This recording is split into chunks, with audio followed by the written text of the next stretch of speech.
आदमी रैली निकाले थे, वो झंडा लेके उनका कुछ प्रदर्शन था। उसके बाद 10:30 बजे है ना, उस मनसा पार्टी के कार्यकर्ता 6 से 7 जन दुकान के अंदर आते हैं और कैश काउंटर पे है ना पानी का बोतल मांगते हैं। तो जो कैशियर था हमारा, वो बोला एक काम करो, पानी का बोतल 10 वाला चाहिए कि 20 वाला चाहिए। तो जैसे हिंदी में उन्होंने बोला, तो हिंदी में बोलने के बाद मनसा कार्यकर्ता बोलते हैं कि हिंदी मत बोल, मराठी बोल। उसके बाद में है ना कैश काउंटर कैशियर को और जो हमारे दुकान के स्टाफ था उनको बोला महाराष्ट्र में दुकान करने का है, व्यवसाय चलाने का है, तो मराठी बोलना पड़ेगा और मराठी में ही बात करना पड़ेगा। उसके बाद में उन्होंने अफसर गाली भी दिया और धमकी भी दी दुकान तोड़ने का, फोड़ने का। उसके बाद में कैश काउंटर निकल के नाश्ता काउंटर पे बाहर खड़ा था, तो नाश्ता काउंटर पे आए और नाश्ता काउंटर पे लड़का खड़ा था, उससे बोला पानी का बोतल दिया उसने। और उसके बाद में उनको भी बोला कि काम को हिंदी मराठी आता है क्या। तो उसने बोला, मैं बाहर ही खड़ा था नाश्ता काउंटर के सामने, तो मैंने बोला एक काम करो, यूपी से है, 7-8 महीने ही हुआ है, तो उनको मराठी नहीं आती है। और फिर बाद में उन्होंने बोला कि काम का आपका, मैं बोला जोधपुर सूट का ऑनर हूँ मैं। तो मेरे को बोले तेरे को मालूम नहीं कि अभी विधायक पास हुआ है, मराठी बोलना चाहिए, तुम हिंदी भाषी को क्यों रखा, और जो भी तुम्हारा वर्कर है मराठी बोलना चाहिए। और उसके बाद में मेरे को बोला कि तुम्हारी दुकान कौन सी स्टेट में है। तो मैंने बोला एक काम करो, मेरी दुकान महाराष्ट्र में है। और उसके बाद में बोलता महाराष्ट्र में कौन सी भाषा बोली जाती है। तो उसके बाद में मैंने बोला एक काम करो, महाराष्ट्र में सभी तरह की भाषाएं बोली जाती है। तो इतना बोलने के बाद जो भी मनसे के कार्यकर्ता थे वो है ना मेरे ऊपर टूट पड़े। एक साथ में 3 जन मेरे को मारने लगे और 2-3 जन गाली देने लगे।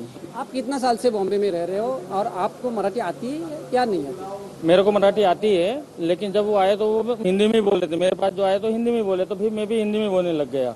और मैं मीरा रोड में है ना 25 साल से धंधा करता हूँ। जोधपुर सूट से हमारा दुकान है, जूना ब्रांच मेरा 25 साल हो गया है, अभी ये ब्रांच को 2 साल हुआ है। तो 25 साल हम लोग मराठी भाषा का आदर करते हैं। ऐसा कुछ नहीं कि मराठी भाषा का हमको वो है, और हमारे व्यापारी भी मराठी है, हम लोग स्वागत करें। लेकिन उनका उस दिन जो रवैया था वो अलग था एक्चुअली।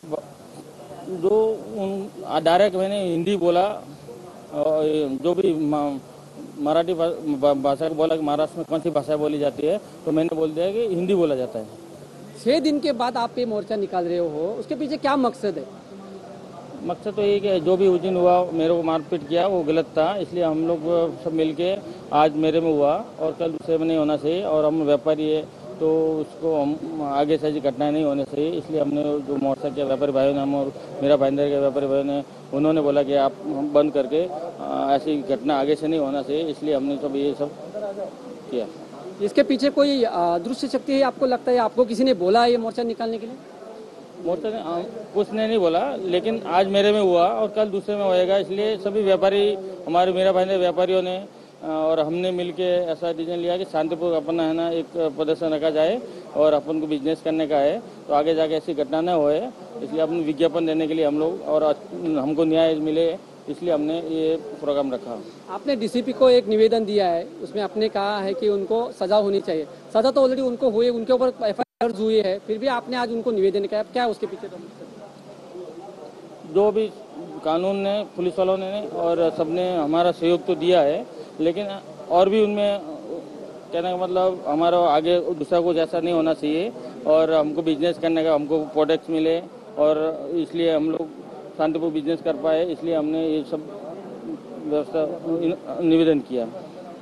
ये थे दुकान के मालिक, उन्होंने कहा है कि हमने जो निवेदन दे रहा है, हमको धंधा करना है, इसके लिए हमने डीसीपी को निवेदन दिया है। वीडियो जर्नलिस्ट महेश वैभव का, TV9 मराठी, मीरा भाईंदर।